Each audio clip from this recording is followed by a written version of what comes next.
So hello and welcome back to physics with Sawan. तो आज हम आपके लिए लेके आए बहुत ही interesting topic, applications of Gauss law. और हो सकता है कि शायद आज हम ये पहला चैप्टर जो काफ़ी दिनों से चलते आ रहा है, इलेक्ट्रिक चार्जेज एंड फील्ड, हो सकता है कि आज ये वाला चैप्टर क्या हो जाए, कंप्लीट हो जाए। और जैसे ही चैप्टर कंप्लीट होगा इसके ऊपर हम ढेरों सारे बहुत सारे क्या लेके आने वाले हैं आपके लिए, बहुत सारे इंपॉर्टेंट जेई नीट सारे यहाँ पे न्यूमेरिकल्स आपको कराए जाएंगे एक साथ वन शॉट वीडियो में।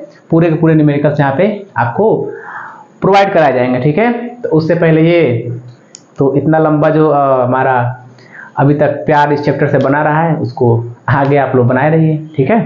तो आज हम देखने वाले हैं एप्लीकेशंस ऑफ गॉस लॉ। काफ़ी इंटरेस्टिंग होने वाला है और काफ़ी इंपॉर्टेंट है, वो चाहे जेई के लिए तो मैं कहूँगा कि बहुत ही इंपॉर्टेंट ये टॉपिक है, एप्लीकेशन ऑफ गॉस लॉ। कैसे हम गॉस लॉ के हेल्प से इलेक्ट्रिक फील्ड को कैलकुलेट कर सकते हैं किसी भी चार्ज डिस्ट्रीब्यूशन से, चाहे वो लीनियर हो या फिर स्फेरिकल चार्ज डिस्ट्रीब्यूशन हो। आज वही हम देखने वाले। आइए तो पहला ही एप्लीकेशन हम पढ़ते हैं। द फर्स्ट वन इज तो पहला हम पढ़ते हैं electric field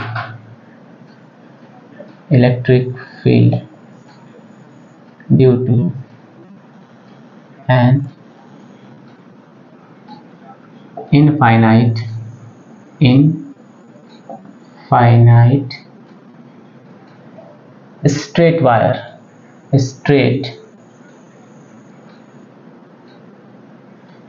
straight wire electric field due to an infinite straight wire. लेकिन उससे पहले हम क्या कर लें, थोड़ा सा इस सेंटेंस को यहां से बदले हैं। Due to an infinite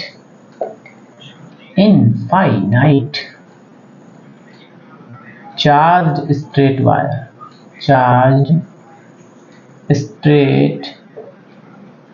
wire, clear है, चार्ज स्ट्रेट वायर। चलिए तो पहले तो हम देख लें कि इनफाइनाइट चार्ज स्ट्रेट वायर क्या है।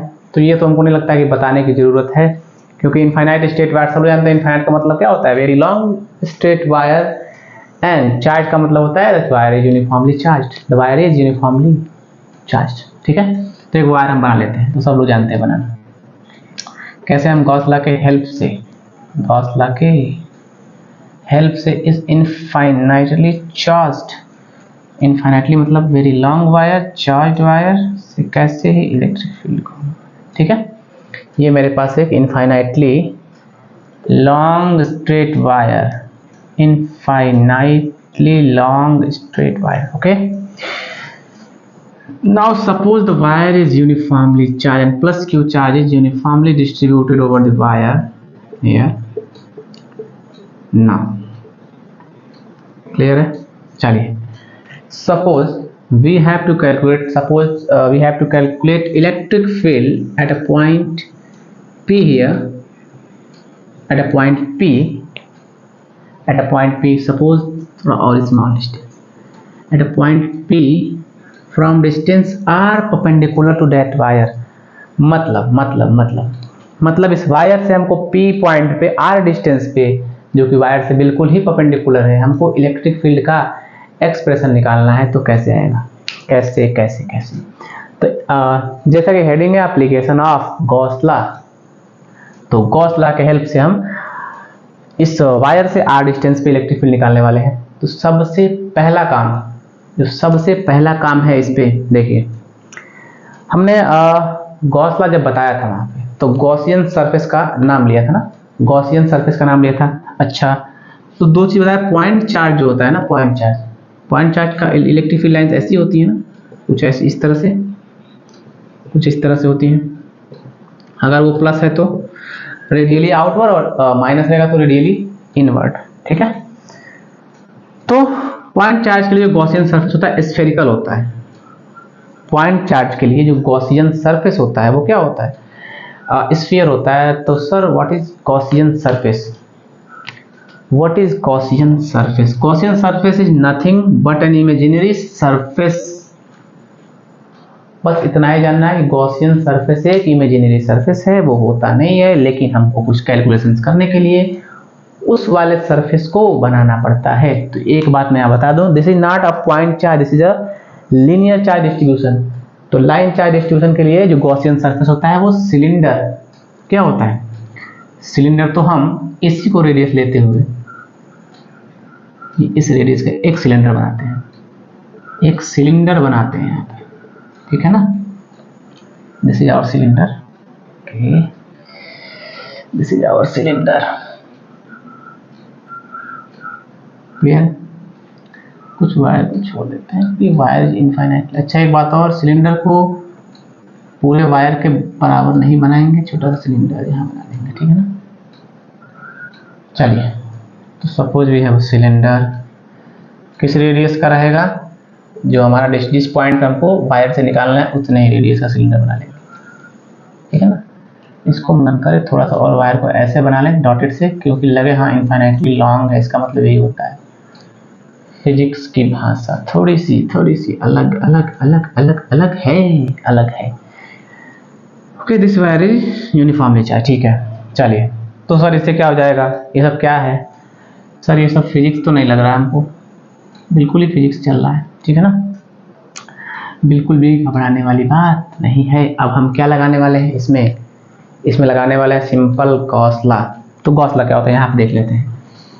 जो फ्लक्स होता है किसी भी क्लोज सरफेस से, वो होता है charge enclosed by the surface upon में एप्सिलॉन। फ्लक्स होता है charge enclosed by that surface upon में epsilon naught. What is the charge enclosed by that surface? अगर if we have to calculate the charge enclosed by the surface, so this is not a point charge. This is not a point charge. This is a linear charge distribution. So, if we have to, we know that lambda line charge density, that is nothing but charge enclosed upon में charge enclosed upon में length, which is nothing but the length of cylinder। यहाँ पे ध्यान देना है कि wire का length नहीं लेना है हमको। क्यों? क्योंकि जितना चार्ज गॉसियन सरफेस इनक्लोज करेगा, the amount of charge only enclosed by the Gaussian surface, so we have to take length L of the cylinder, of the Gaussian cylinder. We will name it Gaussian cylinder, Gaussian cylinder, ठीक है? चलिए, here we have to take L. Now what is QENC? Charge enclosed lambda times L. Is it clear from here? Now use here phi closed, that will be equal to charge enclosed here lambda times L upon में epsilon naught. Is it clear? Is it clear to you? Not clear? Yes, it is clear, sir. Now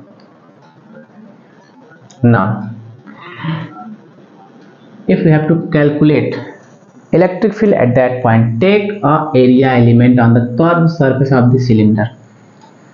हम इस curve surface पे एक छोटू सा area element लेने वाले हैं, ठीक है ना? ये सरफेस दिख रहा है, लाइन नहीं है, कर्व सरफेस है, सिलेंडर है, 3D फिगर है। हमने ट्राई किया है 2D बनाने का, जो कि इम्पॉसिबल, ठीक है? इम्पॉसिबल कैसे, ठीक है ना? चलिए, तो इस वाले पॉइंट पे प्लस चार्ज है, तो हम जान रहे हैं कि इलेक्ट्रिक फील्ड होगा ना प्लस चार्ज से रेडियली आउटवर्ड होने वाला। अच्छा, इस वाले एरिया एलिमेंट का एरिया वेक्टर किधर होगा? डेल्टा एस, अगर हम बोल दें इसको डेल्टा एस, ई वेक्टर इधर, डेल्टा एस वेक्टर इधर। Is it clear to you? ठीक है, चलिए, अगर ठीक है, अब फ्लक्स का एक और फार्मूला तो हमको पता है, वो होता है E dot delta S, and that will be equal to E dot delta S, and that will be equal to E dot delta S. Delta S को हम थोड़ा सा यहाँ पे लैम्डा L अपॉन में, सिंपल सी बात है ना, फ्लक्स को हम लिखते हैं E A, according to Gauss law flux क्या है मेरा, लैम्डा एल अपॉन में epsilon naught charge enclosed upon में epsilon naught. Don't fear because I am here. तो हम यहाँ पे हैं तो डरने की बिल्कुल भी कोई बात ही नहीं है, ठीक है। चलिए अब ई, इसको जरा चेंज करते हैं, कितना होने वाला है ये E delta S cos theta lambda L upon में epsilon. Okay, what is theta, दोनों वेक्टर्स एक ही डायरेक्शन में, तो थीटा कितना होने वाला है, that is theta is nothing but 0। अच्छा, अगर हम ऐसे करें E into delta S cos and theta is 0 degree because both the vectors are in same direction। Theta क्या होने वाला है हमारे यहाँ पे, थीटा क्या होने वाला है 0, तो 0 ले ली। थीटा cos 0 कितना हो जाएगा अगले स्टेप में 1 होने वाला है सर, बिल्कुल सही बात। लैम्डा एल अपॉन में एप्सिलॉन नॉट। नाउ अगर हम देखें, अगर हम देखना चाहें तो जो फ्लक्स होता है ना गॉस लॉ के अकॉर्डिंग, तो थोड़ा सा यहाँ पे हम करेक्शन करना चाहेंगे कि जो फ्लक्स होता है ना गॉस लॉ के अकॉर्डिंग, उसका जो इंटीग्रल फॉर्म होता है गॉस लॉ का, वो होता है फ्लक्स का इंटीग्रेशन ऑफ, सॉरी मुझे यहाँ पे इंटीग्रेशन यूज मजबूरी में करना ही पड़ेगा, करना ही, इंटीग्रेशन सारे लोग पढ़ चुके हैं।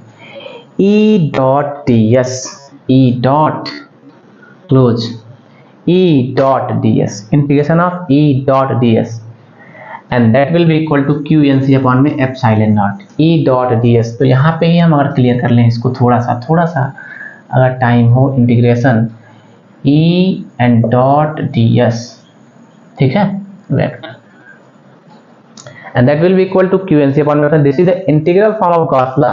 शायद हो सकता है कि हमने गॉस लॉ में चीज नहीं बताया हो, वो इसलिए नहीं बताया था वहां पे कि हो सकता है कई लोग इसके इंटीग्रेशन के बारे में नहीं जानते हो, ठीक है, लेकिन आज हमको इसको थोड़ा सा इंट्रोड्यूस कराना ही पड़ा, अभी समझ में आएगा कि इसका क्यों हमने यूज किया है, ठीक है ना। चलिए नाउ, तो this is the integral form.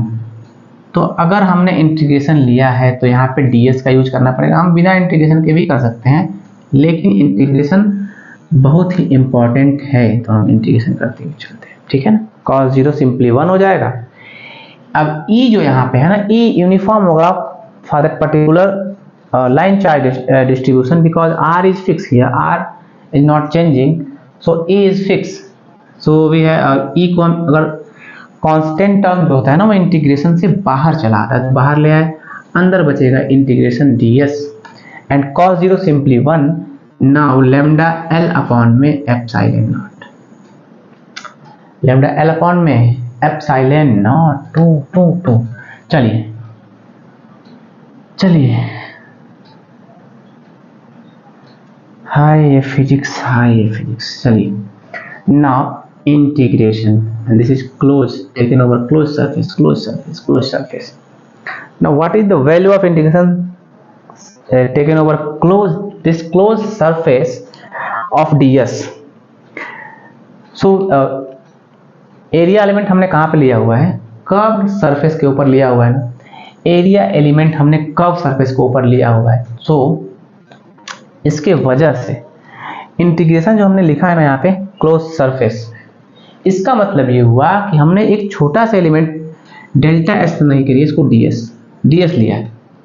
तो छोटे से एलिमेंट से अगर हमने एरिया को बताया ds, तो कैसे बड़े वाले पूरे का एरिया बताने के लिए हमने क्या लगाया है, इंटीग्रेशन। तो अगर इंटीग्रेशन लगा दिया इसका मतलब ऐसे डेल्टा एस, तो कई एलिमेंट होंगे ना, कई एलिमेंट मिल क्या बनाएंगे, इस सिलेंडर का पूरा कर्व सरफेस बना लेंगे। इसीलिए इसका जो वैल्यू होगा ना, इसका इंटीग्रेशन ds का, वो होने वाला है इस सिलेंडर का कर्व्ड सरफेस एरिया, जो कि होता है 2 पाई r h होता है, बट हमने यहाँ पे हाइट को l लिया हुआ है, तो 2 पाई r l, तो E into 2 pi r l that will be equal to lambda times l upon में एप्सिलॉन। Is it clear? क्या सही है? ठीक है। अब कई लोग समझ में नहीं आ जाएंगे, यहाँ पे सिंपल सा काम हुआ है, integral form of Gauss law का यहाँ पे यूज किया गया है, ये इंटीग्रल फॉर्म है, अगर नहीं लिखे हैं तो लिख लीजिए, इंटीग्रल फॉर्म है, सदमे में नहीं आना यहाँ से, ठीक है ना? क्लियर है? क्या L से L को बचपन वाले काम से कट कर सकते हैं क्या? तो क्या यहाँ से हमारा दिस इम्प्लाइज दैट E जो हमारा है ना, वो क्या लैम्डा अपॉन में 2 pi epsilon not an r, क्या ये चीज आने वाला है क्या? 2 पाई r नीचे आ जाएगा, and epsilon naught is already here, so this is the expression for electric field due to an infinitely long straight wire at a distance small r from the wire। ठीक है ना? तो ज्यादा सोचने की बात नहीं, सिंपल सा काम था, गॉस लॉ का यूज किया हमने, गॉस लॉ से हमने इस इनफाइनाइटली, यहाँ पे लिख भी लेते हैं, infinitely minus infinite to infinitely long straight wire से हमने निकाल लिया इलेक्ट्रिक फील्ड का एक्सप्रेशन, जो कि आया लैम्डा अपॉन में 2 pi epsilon not into r। तो यहाँ से क्या कंक्लूजन हमको मिला है? ये कंक्लूजन हमने निकाल पाया यहाँ से कि जो हमारा E है ना, वो इनवर्सली प्रोपोर्शनल है। मतलब ये हुआ कि हम इस वाले लाइन चार्ज से जितने ही दूर भागेंगे इलेक्ट्रिक फील्ड नाराज हो जाएंगे ना, दूर भागेंगे ये कम होंगे, दूर भागेंगे ये कम होंगे, दूरियां बढ़ेंगी तो प्यार क्या होने लगेगा? कम होने लगेगा ना। तो दूरियां बढ़ेंगे तो प्यार क्या होगा? कम होगा। तो जैसे ही हम इनसे दूर जाएंगे ना, तो दूर जाएंगे तो प्यार कम होने वाला है, ठीक है। तो अगर हमने डिस्टेंस को इंक्रीज किया तो इलेक्ट्रिक फील्ड क्या होने वाला है हमारा?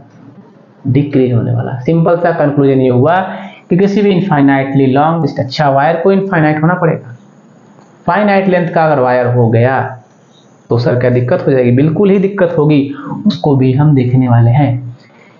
इनफाइनाइट वायर में क्या होता है ना, हम इन कॉर्नर्स का इफेक्ट छोड़ देते हैं, ध्यान दीजिएगा बात, क्योंकि अगर इस कॉर्नर से वहां पे देखें ना तो इलेक्ट्रिक फील्ड कभी भी एरिया वेक्टर के डायरेक्शन में नहीं आएगा, हमेशा ऑलवेज एट एन एंगल आएगा, एरिया वेक्टर तो उसी में रहेगा। लेकिन यहाँ पे हमने कॉर्नर के इफेक्ट को निगलेक्ट किया हुआ है, कॉर्नर का इफेक्ट नहीं आ रहा है। तो अगर वायर का लेंथ फाइनाइट हो जाएगा ना तो एक्सप्रेशंस चेंज हो जाएंगे, ठीक है।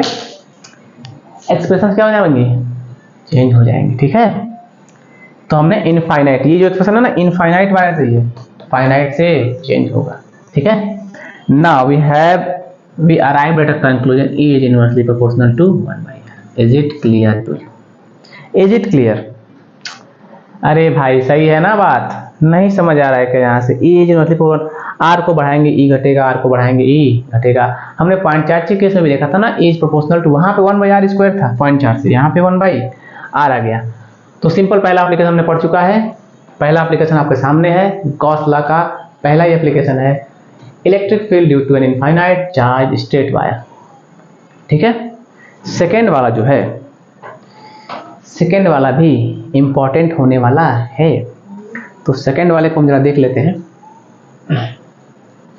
इसको इरेज कर सकते हैं ना, अब तो इरेज कर सकते हैं इसको ना, इसमें कोई नाराज होने वाली बात तो नहीं है ना, इरेज कर देते हैं। अच्छा, क्योंकि रिकॉर्डिंग में तो मिलेगा ही टाइम लिखने के लिए, बिल्कुल ना। चलिए इरेज करते हैं इसको हम, नथिंग इज इम्पॉसिबल। अच्छा, एक मैसेज है हमारा यहाँ से, एक मैसेज है उन बच्चों के लिए जो जेई और नीट की प्रिपरेशन कर रहे हैं, या फिर जो इस साल 11th में हैं, जो भी लड़के, जो भी बच्चे 11th में हैं, उनके लिए एक मैसेज है, या फिर ऐसा कह लीजिए कि एक रिक्वेस्ट है कि वो बच्चे 11th स्टार्टिंग से ही 11th स्टार्टिंग से इस प्रिपरेशन में जरूर लग जाएं, या फिर जिनको थोड़ी बहुत प्रॉब्लम है वो 11th मिड, मतलब 11th के मिड से 11th के हाफ ऑफ द सेमेस्टर से ही इस प्रिपरेशन के अंदर लग जाए, क्योंकि कोई छोटी बात तो है नहीं, करेक्ट करना तो जाहिर सी बात है सिंपल है, बट अगर ये टाइम पे स्टार्ट नहीं किया हमने, 11th को हल्के में लिया, 12th को भी हमने हल्के में लिया, तो 100% गारंटी है कि एग्जाम नहीं निकल पाएगा।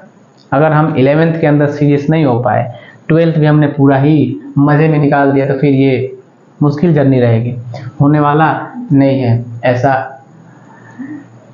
आपको समझ में आएगा जब आपका 11th या 12th, तो मैं ऐसा बिल्कुल भी नहीं चाहता हूं कि आपका 11th और 12th क्या हो जाए, खराब हो जाए। इसके लिए आप 11th में इंटर होते ही इस प्रिपरेशन की, या फिर हो सकता है 2-4 महीने आप समय लें, आराम से अपना सोचें, इस फील्ड में अगर जाना है तो 11th से आपको सीरियस होना पड़ेगा, उसके अलावा कोई भी रास्ता नहीं है, ठीक है ना। तो चलिए, सीरियस नहीं होना है, थोड़ी देर के लिए हम सीरियस थे, अब हम पढ़ाई करेंगे, ठीक है ना। बाकी तो होती रहेगी, IIT NET सब होता रहेगा, पहले पढ़ना जरूरी है, तो पहले हम पढ़ लेते हैं, ठीक है ना। नेक्स्ट वन पे आते हैं, चलिए। अच्छा, नेक्स्ट वन पे आते हैं भाई। चलिए, तो अगर हम ग्राफ खींच ले E और R में, तो कैसा आने वाला है। अगर E और R में थोड़ा सा यहाँ पे ग्राफ सीख लें, बस, ठीक है ना। तो कैसा रिलेशन होता है E और R में, ऐसे कुछ ऐसे हमने पढ़ा है, E प्रोपोर्शनल टू 1/r, ठीक है ना। अगर हम प्रोपोर्शनलिटी को हटाए भी, तो एक हमारे पास कांस्टेंट आने वाला है। प्रोपोर्शनलिटी को हटा दें तो सपोज मेरे पास वो कांस्टेंट क्या होगा, λ/2πε0 जो था ना, वो कांस्टेंट था, तो सपोज एक कांस्टेंट आएगा, नीचे आ रहेगा, अच्छा E × R बराबर में K, ठीक है। तो यहां से चींटी परेशान कर रही है, चलिए, उनको भी फिजिक्स अच्छा नहीं लग रहा है, काट रही है हमको ना पढ़ाइए, लेकिन हम तो पढ़ेंगे ना। तो ये E × R, किसी भी दो क्वांटिटीज का प्रोडक्ट अगर कांस्टेंट के बराबर आता है तो उसका ग्राफ होता है रेक्टेंगुलर हाइपरबोला। और कैसे बनता है, तो सदमे में नहीं जाना, सिंपल से ग्राफ सीख लीजिए। तो इनफाइनाइटली अगर लॉन्ग स्ट्रेट वायर से ग्राफ बनाने को आपसे कह दिया जाए, तो भाग नहीं जाना है, या फिर कॉपी किताब को क्लोज भी नहीं कर देना है ना, दिमाग को खुले ओपन माइंड से, सिंपल सी बात है। अगर दो क्वांटिटीज का प्रोडक्ट कांस्टेंट है, तो सिंपल सा ग्राफ आता है हमारे पास, कैसा, रेक्टेंगुलर हाइपरबोला, ऐसे, ठीक है ना। R बढ़ रहा है तो E क्या हो रहा है, यहाँ पे R कुछ था, यहाँ पे R कुछ रहेगा, यहाँ पे R कुछ रहेगा, देखिए घट रहा है ना, E is decreasing, continuously decreasing ना, ठीक है। तो इस मैनर में E डिक्रीज होता है रेक्टेंगुलर हाइपरबोला, ठीक है ना। और ये याद रखिए इनफाइनाइटली लॉन्ग स्ट्रेट वायर से, तो ये वाला गलती नहीं होना चाहिए, ठीक है ना, ठीक है। तो E और R में ये रिलेशन होता है, ये ग्राफ होता है। और आगे बढ़ते हैं, चलिए ना सेकेंड एप्लीकेशन पे आते हैं। सेकेंड है electric field due to an infinite सब इनफाइनाइट पढ़ना है क्या इसमें, इनफाइनाइट चार्ज्ड प्लेन शीट क्या होता है भैया, चार्ज्ड प्लेन शीट। मार्कर खत्म है क्या, मार्कर खत्म हो रहा है हमारा, ठीक है। Electric field due to an infinite charge plane sheet. चलिए सिंपल सा, एक हम प्लेन शीट बनाते हैं, चद्दर तोड़ते होंगे ना ठंडी के दिनों में, या फिर जिनके यहाँ AC लगा वो भी इसका यूज तो कर ही लेते होंगे, कोई दिक्कत नहीं है, ठीक। सपोज ये हमारा इनफाइनाइट प्लेन शीट है, ठीक है, लिख नहीं रहा ना लेकिन है, चलिए सपोज पे प्लस चार्ज यूनिफॉर्मली डिस्ट्रीब्यूटेड है मेरा, plus Q charge, plus Q charge, plus Q charge. ऐसा नहीं है कि माइनस लेंगे तो कुछ और आ जाएगा, ठीक है ना। प्लस चार्ज अपने सिंप्लिसिटी के लिए लेते हैं, यूनिफॉर्मली डिस्ट्रीब्यूटेड, ठीक है ना। अब इस वाले प्लेन शीट से किसी भी डिस्टेंस पे हमको इलेक्ट्रिक फील्ड कैलकुलेट करना है। काफी लोग तो टेंशन में ही आ गए होंगे कि ये सब क्या ही पढ़ना पड़ रहा है, ठीक है। फिजिक्स बहुत टफ है। टफ तो कुछ भी नहीं है, everything is fine if you are mine, everything is fine if you are mine. अगर तुम मेरी हो जाओ तो सब चीज क्या है, आसान है ना। चलिए तो कुछ नहीं करना है, एक तो हमको गॉस लॉ, चूंकि एप्लीकेशन ऑफ गॉस लॉ पढ़ रहे हैं, अभी तक गॉसियन सिलेंडर ही बनाते आए हैं, तो फिर से एक बार गॉसियन सरफेस बनाते आए हैं, तो फिर से एक बार गॉसियन सरफेस यहाँ पे ड्रॉ करते हैं। वो गॉसियन सरफेस क्या होगा, फिर से एक सिलेंडर होने वाला है। कैसे, यहाँ पे देखिए, सपोज मेरे पास ये ऐसा कुछ, ठीक है। तो यहाँ से वो सिलेंडर निकलता हुआ दिखना चाहिए, ये रहा, ठीक है।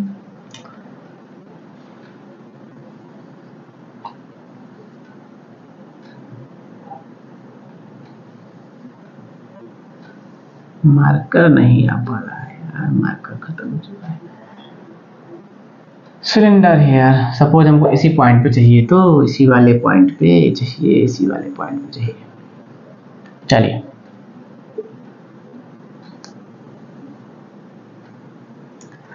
सपोज हमको इस वाले पॉइंट पी पे क्या चाहिए, इलेक्ट्रिक फील्ड इस इनफाइनाइटली प्लेन शीट से चाहिए हमको। ये इनफाइनाइट प्लेन शीट हमारा दिख रहा है, इसी प्लेन शीट से हमको इस वाले पॉइंट पे क्या चाहिए, इलेक्ट्रिक फील्ड चाहिए ना। चलिए कैलकुलेट कर लेते हैं। क्या करते हैं, सरफेस को पहले यहाँ पे काउंट कर लेते हैं। सिंपल यहाँ पे एरिया वेक्टर कलर करते हैं, इसको मार्कर थोड़ा सा चेंज कर लेते हैं, थोड़ा सा कलरफुल वे में पढ़ते हैं इसको ना।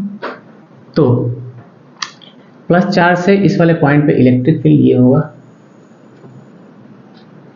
क्या इस वाले फ्लैट सरफेस का जो एरिया होने वाला है वो होने वाला है ए, ले लेते हैं एरिया को, ए वेक्टर। फिर से दोनों एक ही डायरेक्शन में होने वाले हैं। अच्छा, इस वाले पॉइंट पे क्या इलेक्ट्रिक फील्ड इस डायरेक्शन में होगा, बिल्कुल होगा, बिल्कुल ही होने वाला है, ठीक है। इलेक्ट्रिक फील्ड क्योंकि प्लस से हमेशा रेडियली आउटवर्ड। इस एरिया को भी हम कलर कर लेते हैं थोड़ा, ठीक है। चलिए अब इसका एरिया वेक्टर किधर होने वाला है, इधर की तरफ होने वाला है। सर ये तो हम बहुत बार पढ़ चुके हैं, ठीक है। चलिए तो हमारे पास और भी सरफेसेस हैं, और ये तो मतलब क्या, एक सरफेस और बचता है ना मेरे पास, वो है इसका कर्व सरफेस। सर उसको क्यों नहीं आपने लिया यहाँ पे, क्यों, रीजन है उसके पीछे। एक इलेक्ट्रिक फील्ड हमेशा इधर की तरफ रहेगा, प्लस चार्ज है तो, और एरिया वेक्टर इस कर्व सरफेस का हमेशा बाहर की तरफ रहेगा, तो एंगल आएगा कितने का, 90 डिग्री का। और अगर 90 आया तो हमारे पास फार्मूला क्या होता है, ई ए कॉस थीटा, मतलब कॉस का 90 डिग्री। और कॉस 90 कितना होने वाला है, 0 होने वाला है मेरा, तो ई ए इंटू 0 मतलब फ्लक्स कितना आएगा। तो इसीलिए फॉर दैट रीजन, इसी रीजन से हम इस कर्व सरफेस के फ्लक्स को क्या लेके चलेंगे, क्या ही लेके चलेंगे, फाई कर्व 0, उसको छोड़ के चलेंगे, बाकी दो को हमने लेके चलना है,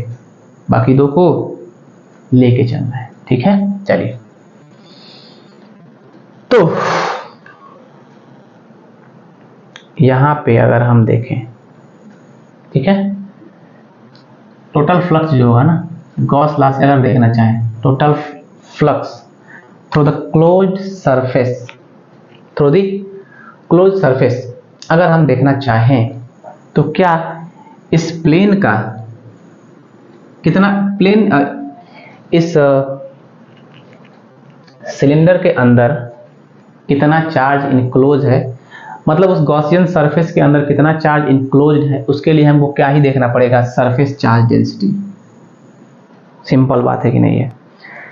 सरफेस चार्ज डेंसिटी क्या होता है? Charge per unit area. Suppose वो चार्ज क्यों इनक्लोज्ड है जिसकी हमको बहुत ही ज़्यादा आवश्यकता है, और नीचे आएगा एरिया। अब यहाँ प्रॉब्लम फंसता है ये कि सर एरिया कौन सा वाला लें? क्या इस प्लेन शीट का एरिया ले लें क्या? किसका एरिया लें? प्लेन शीट का ले लें क्या? या फिर सर ये जो हमारा गॉसियन सरफेस है, सर इसका एरिया ले लें क्या? किसका एरिया लेने वाले थे हम? किसका एरिया लें? ठीक है, तो यहाँ पे अगर हम लेना चाहें सिंपल सा एरिया, तो हम लेंगे किसका? सपोज इस प्लेन शीट जो मेरे पास है, ठीक है ना, सपोज उसका एरिया कितना है? ए है। कितना एरिया है? ए। ऐसा क्यों करना है? क्योंकि पिछले वाले में हमने किसका एरिया लिया था? तो हमने लाइन चार्ज जो लिया था ना, और सिलेंडर एक ड्रॉ किया था हमने, सिलेंडर को ड्रॉ किया गया था, तो हमने लेंथ किसका लिया था? लेंथ लिया था सिलेंडर का, एल, वायर का नहीं। तो यहाँ पे एरिया हम किसका लेने वाले हैं? एरिया लेंगे किसका? इस सिलेंडर का, इस सिलेंडर का एरिया लेंगे, ठीक है ना। और वैसे भी यहाँ पे क्या ही आने वाला है, ठीक है ना। चलिए, तो सब हमारे पास ये रहा, और यहाँ चार्ज इनक्लोज कितना आने वाला है? चार्ज इनक्लोज ये आने वाला है कितना? सिग्मा ए, सिग्मा अपॉन में, सॉरी कितना आएगा? सिग्मा इंटू ए। चलिए, तो अगर यहाँ से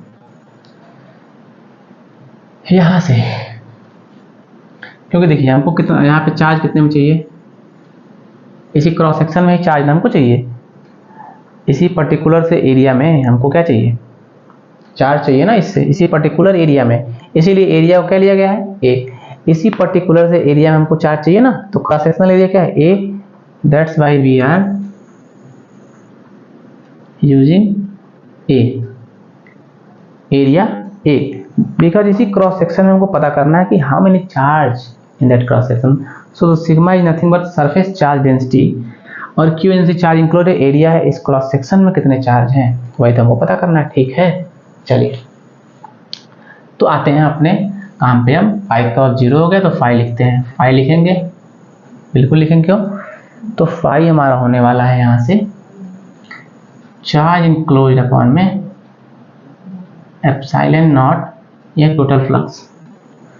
चार्ज इनक्लोज्ड, टोटल फ्लक्स कैसे लेंगे? फाई वन, पहले वाले सरफेस को पहला मान लेते हैं, इस वाले को सेकंड वाला ले लेते हैं, phi one and phi two plus में फाई कर्व सरफेस से, and that will be equal to charge enclose कितना भाई मेरे पास? सिग्मा इंटू ए है ना, सिग्मा इंटू ए है, sigma is surface charge density.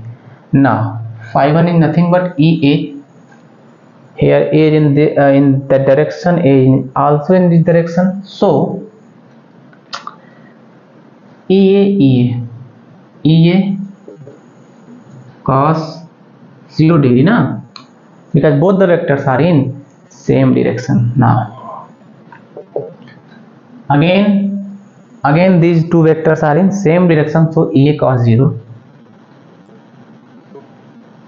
यहां से तो बड़ा इंपॉर्टेंट रिजल्ट निकल के अभी आएगा, प्लस में फाई कर्व वाला जीरो हो गया सिग्मा टाइम से, बड़ा शानदार। No no no no, epsilon naught is missing ना, एप्सिलॉन नॉट इज मिसिंग है, बड़ा इंपॉर्टेंट रिजल्ट आने वाला है यहाँ पे, just wait for a minute, बहुत ही इंपॉर्टेंट रिजल्ट आएगा यहाँ से। cos 01 EA that will be equal to sigma A epsilon. हमने यहाँ से A को कॉमन करना है, बिल्कुल सही बात है। क्या E प्लस ई हो जाएगा 2E, A को कॉमन करेंगे ना तो E प्लस ई बचेगा अंदर, 2E that will be equal to sigma A upon में A से हो जाएगा cancel. Now simply E is nothing but sigma upon में इसी छोटू से रिजल्ट के लिए इतना लड़ाई, इतना महाभारत हमको करना पड़ा। इसको आगे लिखते हैं थोड़ा और अच्छे से दिखे ना लोगों को, क्या हमने क्या नया खोज निकाला है। हमने यहाँ से निकाला है इलेक्ट्रिक फील्ड का एक्सप्रेशन, जो कि सिंपली सिग्मा को थोड़ा बड़े अक्षरों में दिखाते हैं ना। यहाँ से हम क्या कंक्लूजन मिलेगा, 1 मिनट दिस इज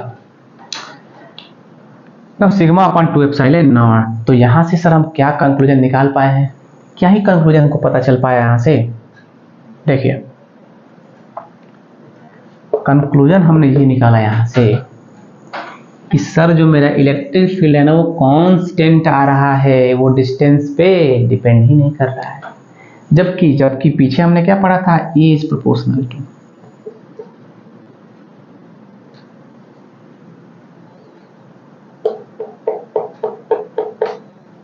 थोड़ा सा मुस्कुराइए ना, अच्छा रिजल्ट आया ना कि अगर इनफाइनाइट प्लेन शीट है उससे इलेक्ट्रिक फील्ड चाहे किस भी डिस्टेंस पे यहाँ लें, वहाँ ले लें दीवार पे या फिर कहीं और दूर लंका में चले जाए, तो डिस्टेंस पे डिपेंड तो कर ही नहीं रहा है। सिग्मा अपॉन में 2 एप्सिलॉन वो कांस्टेंट है। अच्छा डायरेक्शन भी दिखाना चाहें क्या, हम थोड़ा सा डायरेक्शन भी दिखा दें क्या, तो एन कैप ले लीजिए ना सर, डायरेक्शन लेना हो तो एन कैप ले लीजिए ना भाई, लीजिए आपका डायरेक्शन। एन कैप क्या है, एन कैप है इस सरफेस के ऊपर unit normal vector, unit normal vector N cap. N cap is nothing but unit normal vector जिसका मैग्नीट्यूड होता है 1 और डायरेक्शन बाहर की तरफ, सरफेस से बाहर की तरफ। इलेक्ट्रिक फील्ड दिख भी रहा है वहां पे, हमको दिख भी रहा है किस डायरेक्शन में बना।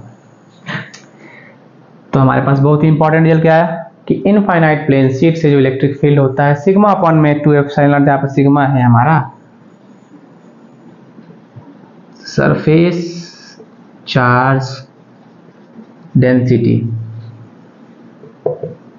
Surface charge density, epsilon naught है permittivity of free space, N cap है डायरेक्शन, यूनिट वेक्टर अलोंग दी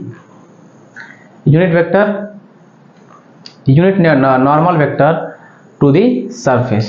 क्लियर है। तो हमारे पास ये इलेक्ट्रिक फील्ड का एक्सप्रेशन आ चुका है वेक्टर फॉर्म में अगर लिखना चाहे तो आर पे डिपेंड नहीं कर रहा है। तो ये भी टॉपिक यहीं पे खत्म हुआ। अब एक छोटा सा लास्ट टॉपिक है, एक टॉपिक और कवर करने वाले हैं यहाँ पे, बिल्कुल भी टेंशन में नहीं आना है। एक टॉपिक और, चलिए एक टॉपिक हम और कवर कर लेते हैं, उसके बाद आगे बढ़ेंगे। ठीक है चलिए। तो ये था हमारा infinitely long straight wire and infinitely charge plane sheet. ना ज्यादा मेहनत नहीं करेंगे, यहीं पे थोड़ा सा हम एंड कंडक्टिंग स्फेरिकल सेल कर लेते हैं। इनफाइनाइट बिटा दी जल्दी से, ये बार तो नहीं पड़ेगा ना। when conducting spherical सेल कहाँ लिख लें, लिख लें क्या, चलो कम पड़ गया है तो ठीक है। चलिए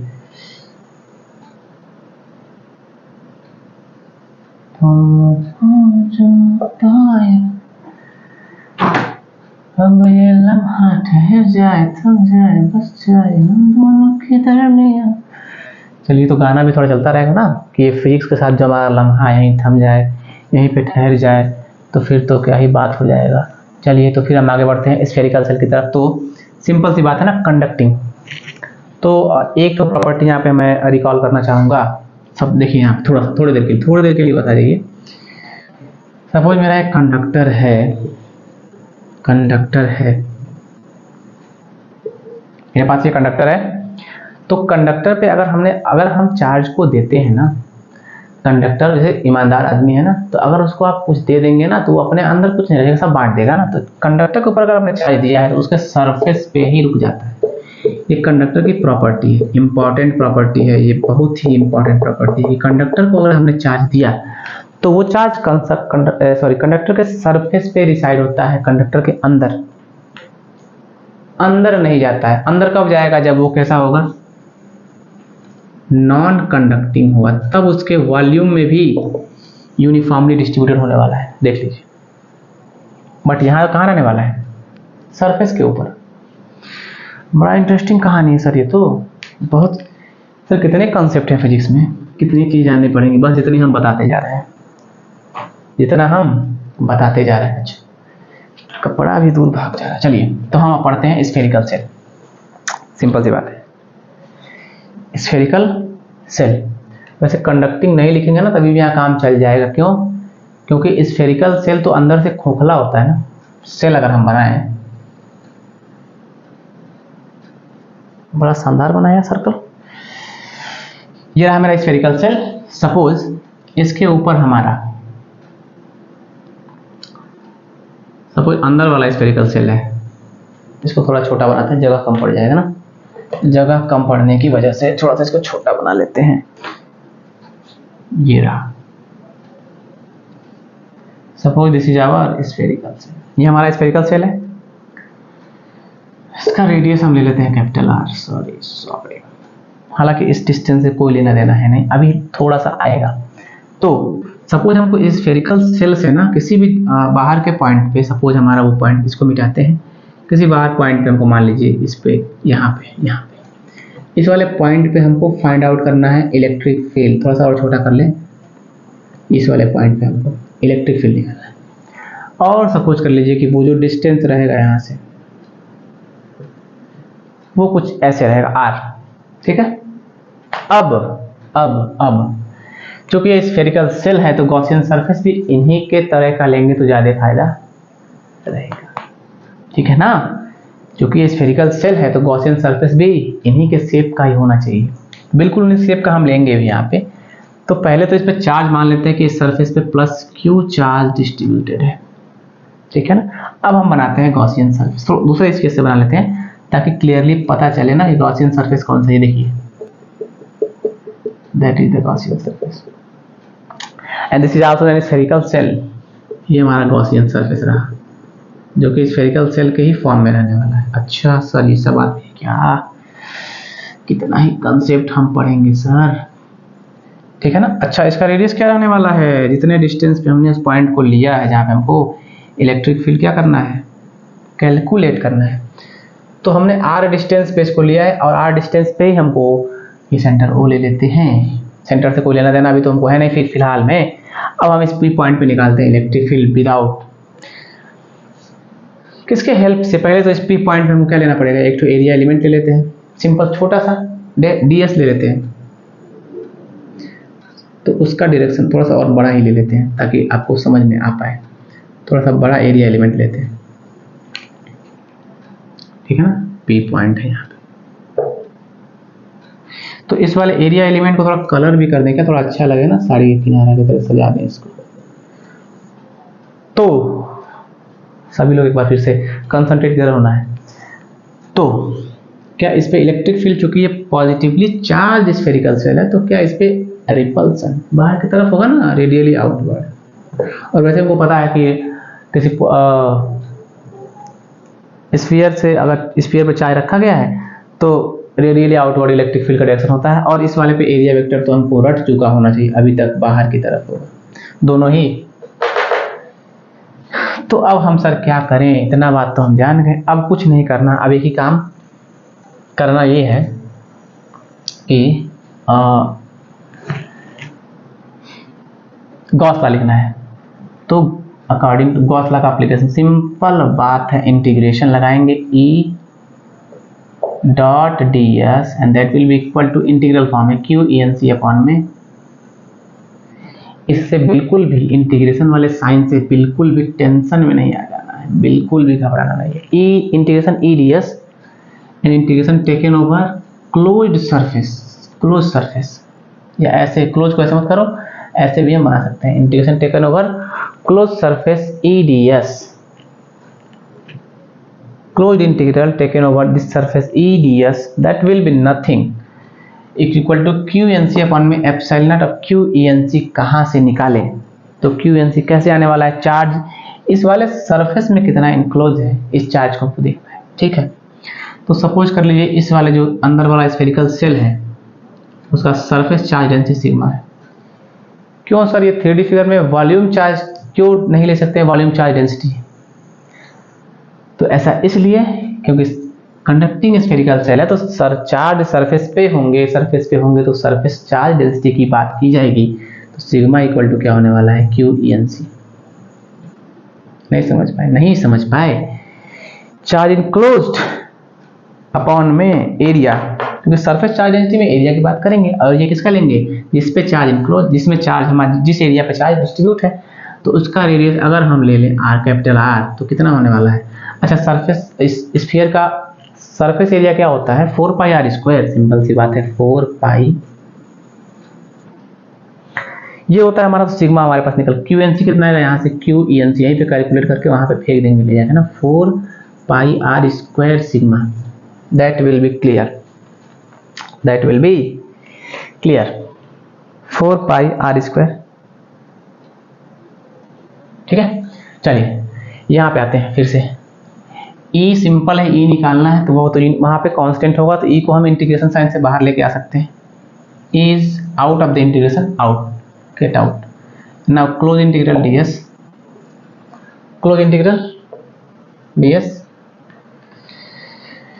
and that is equal to charge enclosed here we have 4πr² times sigma upon में epsilon। क्लियर है? अब ये जो इंटीग्रल ds है ना इंटीग्रल ds हमने छोटे से एलिमेंट ds इसको ds ले लेते हैं सॉरी ए ना ds कर लेते हैं। हमने छोटे से एलिमेंट से हमने ds फ्लक्स को कैलकुलेट किया है। अब हमको कैलकुलेट करना है पूरा इंटीग्रेशन का मतलब ही होता है कि पूरे सरफेस की बात कर ली हमने तो पूरे सरफेस का एरिया क्या हो जाएगा 4πr² अगेन बट यहाँ पे r कौन सा लेंगे कौन सा सरफेस के लिए है ये गॉसियन वाले के लिए r क्या है डिस्टेंस स्मॉल r है तो E 4π small r²। Integration ds की वैल्यू जो है ना 4πr², क्योंकि ds छोटे से एलिमेंट का एरिया है इंटीग्रेशन लगा देंगे तो पूरा कवर हो जाएगा हमारे पास ये वो भी क्लोज इंटीग्रल। और नाउ तो यहाँ से 4πr² सिग्मा अपॉन में एप्सिलॉन नॉट 4π से 4π जाने वाला है। क्लियर है इतनी बात 4π से 4π जाने वाला है। एक काम यहाँ से कर लेते हैं तो या फिर कट ना करें तो भी काम चल जाए कट ना करें क्योंकि हमको जो बनाना है रिलेशन गड़बड़ जाएगा। इसको ना उड़ाएं इसको थोड़ा रुक जाए अभी थोड़ा इंतजार करें अभी अपने बाण को तर्कस के अंदर रहने दें इसको जरा सा हम ऐसे कर लें ठीक है ना। चलिए सपोज मेरे पास जो चार्ज इनक्लोज है ना वो Q है। चलिए अभी हम ले लेते हैं इसको तो E इक्वल टू यहाँ से लिखते हैं 4πr² इंटू सिग्मा को हम QNC बोल सकते हैं। देख लीजिए यहाँ से 4πr² सिग्मा को QENC बोल सकते हैं और जनरल इसको हम Q भी कह सकते हैं। सपोज हमारे पास Q इनक्लोज कितना है वो दिख भी रहा है Q है तो इस वाले ऊपर वाले टर्म को हम ले सकते हैं Q और नीचे वाले टर्म को हम ले सकते हैं इसको यहाँ नीचे अगर हम भेज दें तो 4π एप्सिलॉन नॉट यहाँ पे और r² यहाँ पे। That is our result. Now we have the result. बस सिंपल पहुंच गए हम अपने मंजिल पे पहुंच चुके हैं। E इक्वल टू मेरे पास आ चुका है and it is nothing but simple E equal to Q upon में 4π एप्सिलॉन नॉट r²।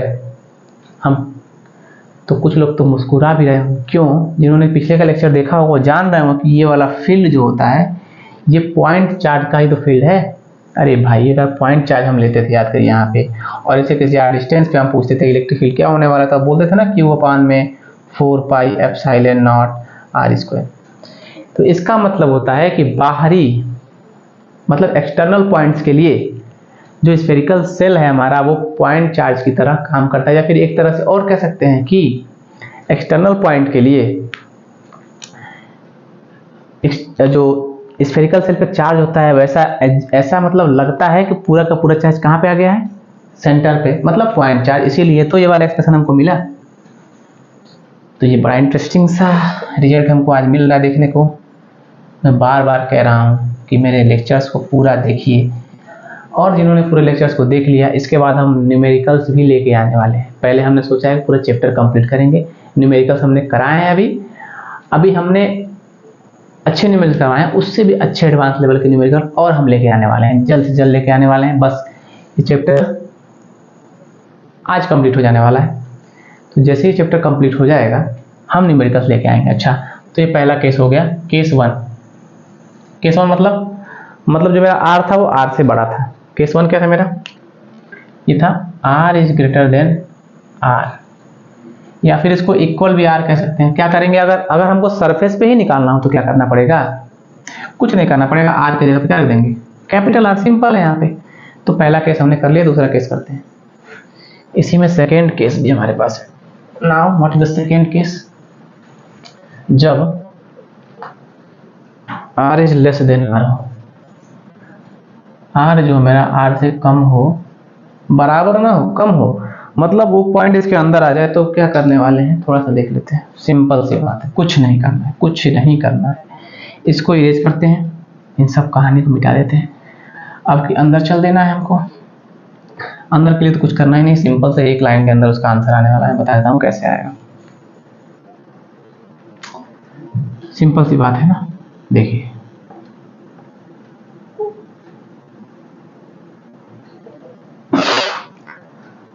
अंदर एक गॉसियन सरफेस सिंपल सा बना लीजिए। गॉसियन सरफेस किसी भी रेडियस का, स्मॉल आर रेडियस बना लेते हैं।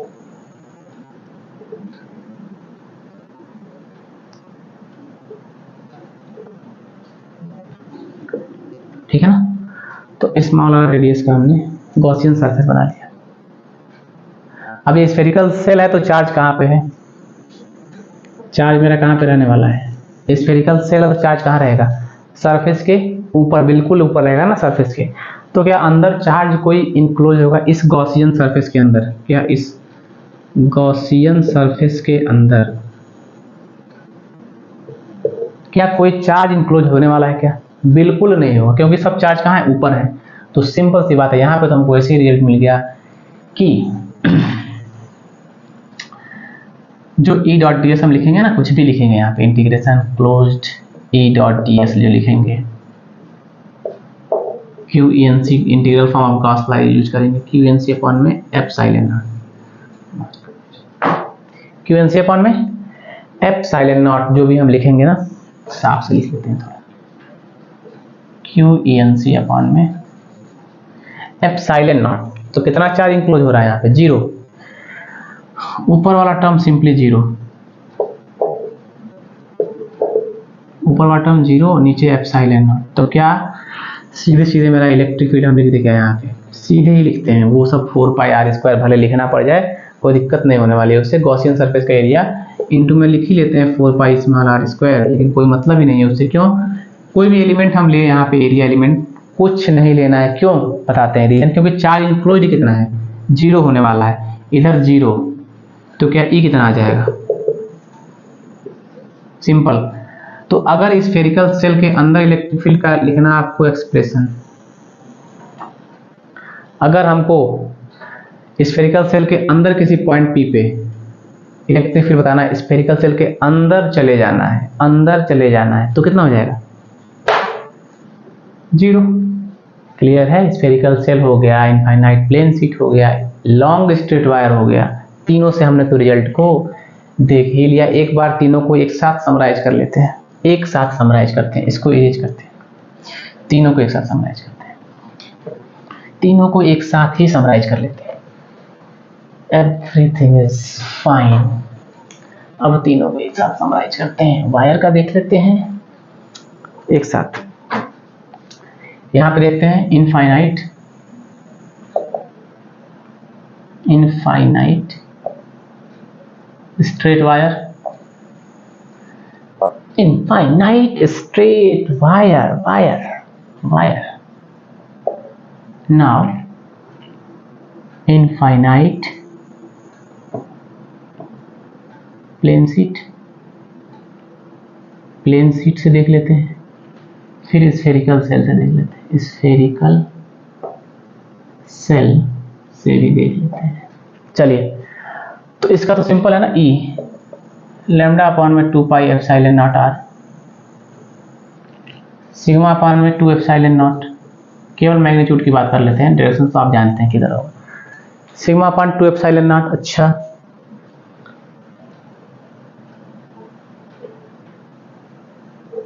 स्फेरिकल सेल में दो केस आए, अगर हमको ई आउटसाइड बताना है तो वो सिंपल क्यू अपॉन में 4 pi epsilon naught R square के बराबर होने वाला है, और अगर ई इनसाइड देखना है अंदर की तरफ तो वो 0 आने वाला है। तो ये तीन चीज़ें हमने पढ़ा है, उसको हमने समरी में दिखा दिया।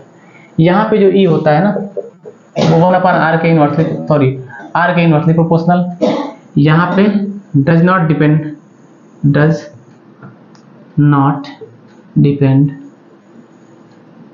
ऑन आर पे डिपेंड नहीं होता है। और यहाँ पे अगर आउटसाइड देखना है, ई आउटसाइड, तो वो 1 बाई आर स्क्वायर के, और ई इनसाइड हमने लिख दिया है। किस तरह से प्रोपोर्शनल होता है, 1 बाई आर स्क्वायर के। और हमने बाहर तो अंदर तो देख ही लिया है, अंदर तो देख ही लिया है, ठीक है। तो ये हमारा समरी हो चुका है, तीनों का जो हमने पढ़ के अभी तक आया है, तीनों ही फील्ड्स का समरी हमने यहाँ बता दिया। इसको थोड़ा सा अंडरलाइन कर सकते हैं अच्छे लगने के लिए, ठीक है। तो मेरे पास ये तीनों रिजल्ट है, ठीक है ना। तो आज हमने बहुत ही इंपॉर्टेंट से टॉपिक पढ़ लिए, काफ़ी इंपॉर्टेंट होने वाले भी हैं। ये नीट हुआ, जे हुआ, क्वेश्चंस लेके आएंगे तो ज़्यादा क्लियर यहाँ पे होने वाला है, ठीक है ना। तो अब हम थोड़ा सा स्फेरिकल सेल के अंदर ग्राफ देख लेते हैं कि ग्राफ क्या ही होने वाला है, स्फेरिकल सेल के अंदर क्या ही ग्राफ होने वाला है, स्फेरिकल सेल के अंदर क्या ही ग्राफ होने वाला है। अब हम देखते हैं इसका स्फेरिकल सेल में E वर्सेस R ग्राफ कैसे होता है। E वर्सेस, ठीक है ना, E वर्सेस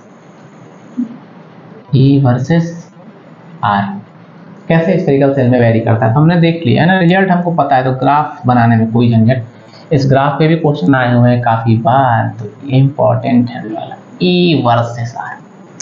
क्लियर है। सपोज मेरा यहाँ तक स्फीयर का रेडियस रहा होगा कैपिटल R, और यहाँ मेरा R चल रहा है, और इधर मेरा E चल रहा है ऊपर की तरफ, ये R है उधर E है। अच्छा, स्फेरिकल सेल के अंदर क्या था, इलेक्ट्रिक फील्ड 0 था। यहाँ पे लिख भी लेते हैं थोड़ा सा, E इनसाइड कितना था, 0 था, और E आउटसाइड जो था ना वो प्रोपोर्शनल था 1 बाई आर स्क्वायर, सिंपल। तो E इनसाइड 0, इनसाइड का मतलब कहाँ तक, यहाँ तक, R के ठीक थोड़ा सा, ठीक है। तो मतलब यहाँ तक अगर हम थोड़ा सा इसको इस वाले से बनाना चाहें अलग से, तो इनसाइड मतलब यहाँ तक तो मेरा 0 रहेगा, ग्राफ बिल्कुल भी उठने वाला R के, और R पे ग्राफ मेरा फटाक से उठ जाएगा ना सबसे मैक्स ऐसे। R पे तो क्या होने वाला है, R पे ही तो सारा खेल है, R पे क्या होने वाला है, मैक्सिमम वैल्यू R पे, ठीक है ना, R पे। अब जैसे R से आगे जाएंगे मेरा ग्राफ कुछ इस तरह से क्या होगा, डाउन होगा। ये हमारा रहा स्फेरिकल सेल के लिए E versus R, spherical shell के लिए। क्यों ऐसा नेचर मिला, क्योंकि बाहर के लिए हमारा 1 बाई आर स्क्वायर के, सॉरी आर स्क्वायर के इनवर्सली प्रोपोर्शनल है, अंदर 0 है, तो अंदर हमने देखिए ग्राफ कहीं भी उठा क्या है, 0 0 0 0। फिर R पे जैसे मैक्सिमम हुआ, R पे मैक्सिमम होगा, R पे, R के बाद फिर क्या होने लगेगा, R के बाद डाउन डाउन डाउन डिक्रीज होने लगेगा। तो ये हमारा स्फेरिकल सेल के लिए E वर्सेस R ग्राफ रहा, ठीक है। तो आज के लेक्चर को यहाँ रोक लेते हैं, और अच्छा लगा हो अगर वीडियो तो कमेंट करें, सब्सक्राइब, शेयर एंड लाइक करना ना भूलें, ठीक है ना। क्लियर है, थैंक यू।